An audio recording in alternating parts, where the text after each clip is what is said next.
No देखते हैं जी question number 4। तो क्वेश्चन नंबर 4 में टेबुलर फॉर्म में गिवन है। तो उसमें हमें कहा गया जी find assumed mean for the given data. तो क्लास लिमिट में गिवन है x is greater than 115 and x is less than और इक्वल टू 125। अब इसकी जो फ्रीक्वेंसी है दैट इज़ 7। अब इसमें हम ये करेंगे कि जब हमें क्लास इंटरवल गिवन होगा तो वहाँ से हम कैलकुलेट करेंगे क्लास बाउंड्री। क्लास बाउंड्री किस तरह कैलकुलेट करते हैं? क्लास बाउंड्री इस तरह कैलकुलेट करते हैं, जो हमारे पास क्लास इंटरवल की लोअर क्लास होगी, लोअर क्लास लिमिट में हम 0.5 सब्ट्रैक्ट करते हैं और अपर क्लास में 0.5 ऐड करेंगे। क्योंकि यहाँ पे अगर आप देखें तो यहाँ पे हमें गिवन है x इज़ ग्रेटर देन 115। तो x is greater than 115 mean हमारे पास यहाँ पे हो जाएगा 116। इसकी लिमिट बनती है 116 टू 125। ठीक है जी, x इज़ ग्रेटर देन 115। तो क्लास इंटरवल हमारे पास जो पहला बनेगा 116 टू 125। अब 116 और 125 का जब हम क्लास बाउंड्री लेंगे तो क्या होगा, 116 में 0.5 सब्ट्रैक्ट करेंगे और 125 में 0.5 क्या करेंगे जी, ऐड करेंगे। उस तरीके से हम कैलकुलेट करते हैं क्लास बाउंड्री सी बी। तो 116 में जब 0.5 सब्ट्रैक्ट किया दैट इज़ 115.5। तो 125 में जब 0.5 ऐड करें तो 125.5।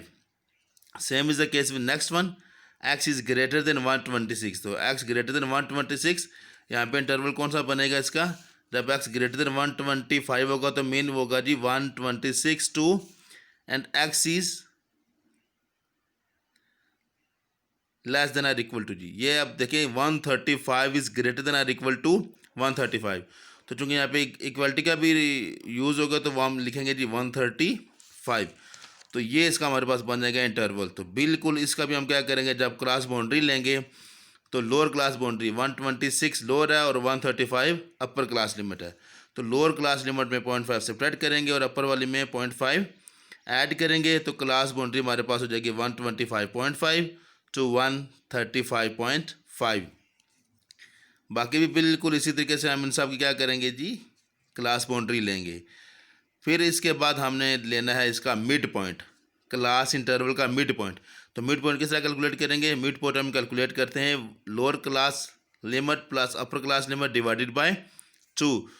तो मिड पॉइंट के लिए यहाँ पे आप करेंगे 116 प्लस 125 डिवाइडेड बाय 2। तो इस तरीके से हमारे पास आ जाएगा इसका मिड पॉइंट दैट इज़ 120.5। बिल्कुल इसी तरीके से नेक्स्ट भी लेंगे जी, मिड पॉइंट लेंगे नेक्स्ट जो हमारे पास इंटरवल है that is 126 to 135। 126 plus 135 divided by 2। तो इसका आ जाएगा 130.5, 140.5, 150.5 एंड सो ऑन। यहाँ पे हमने कैलकुलेट करना है जी एज्यूम्ड मीन। एज्यूम मीन क्या करेंगे, इसके लिए जो हमारे पास फार्मूला होगा एज्यूम्ड मीन का, उसमें हमें एक चीज़ चाहिए होगी जी ए। तो ए जो का हमने यहाँ पे एज्यूम कर लेना है, तो यहाँ पे आपने सपोज कर लेना है कि एज्यूम यहाँ से आप जो मर्जी ले लें एक्स या मिड पॉइंट एक्स में से जो मर्जी आपने किसी भी वैल्यू को आप ए के इक्वल कंसिडर कर सकते हैं। तो मोस्टली हम क्या करते हैं जी, तो मिडिल जो वैल्यू होती है मोस्ट मिडिल वैल्यू, उसको हम कंसिडर करते हैं एज एज्यूम ए। तो या फिर आप ऐसे करेंगे जो क्लास बाउंड्री होगी किसी को भी हम यहाँ पे हमने कैलकुलेट करना है, किसको कंसिडर किया 145.a को हमने कंसिडर किया ए के इक्वल। शर्त नहीं है यहाँ पे, कोई इसका कोई स्पेसिफिक रूल नहीं है, आप किसी को भी कंसिडर कर सकते हैं। आप चाहें तो एक्स में से ये 140.5 को भी कंसिडर कर लेंगे ए के इक्वल। तो यहाँ पे चूँकि इसकी फ्रिक्वेंसी मैक्सिमम थी तो इसकी जो लोअर क्लास बाउंड्री होगी हमने इसको कंसिडर कर लेना है ए के इक्वल। ठीक है जी, तो ए हमारे पास हो जाएगा 145.5। तो आगे इसी वैल्यू को यूज़ करते हुए नेक्स्ट दो एंट्रीज हम कंप्लीट करेंगे इस टेबल की, देन हम मूव करेंगे सोल्यूशन की तरफ। अगर आप एज्यूम मीन का फार्मूला देखें ग्रुप डाटा के लिए तो वो होता है जो हमारे पास A plus summation F of D upon summation F. अब यहाँ पे हमने ए भी का ले लिया और हमारे पास समीशन एफ बी आ गया, जो फ्रिक्वेंसी में गिवन होगी उसका जब हम सम अप करेंगे तो हमारे पास हो जाएगा समीशन एफ। अब हमारे पास रहेगा समीशन एफ ऑफ डी, तो वो किस तरह कैलकुलेट करेंगे, फाइंड करेंगे वो देखते हैं अब।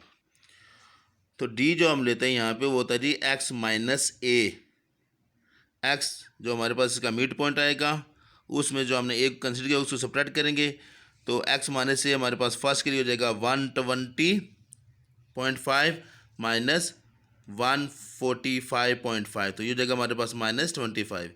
नेक्स्ट 145.5 माइनस 130, बिकॉज जो हमने यहाँ पे ए कंसिडर किया था, ए था, ए हमने क्या कंसिडर किया था 145.5, ठीक है जी।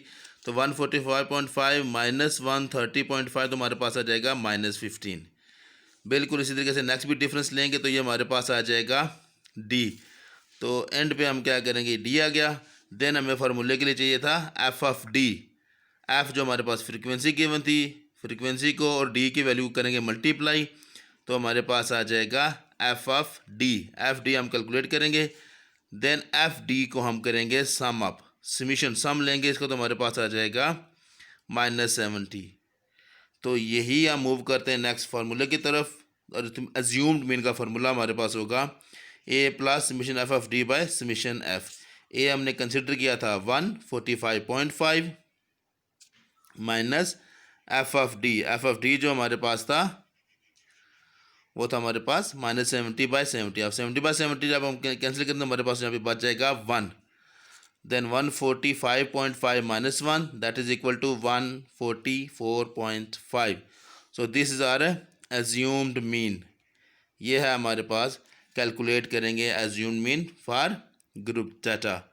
ये था हमारे पास solution of question number 4 exercise 6.3।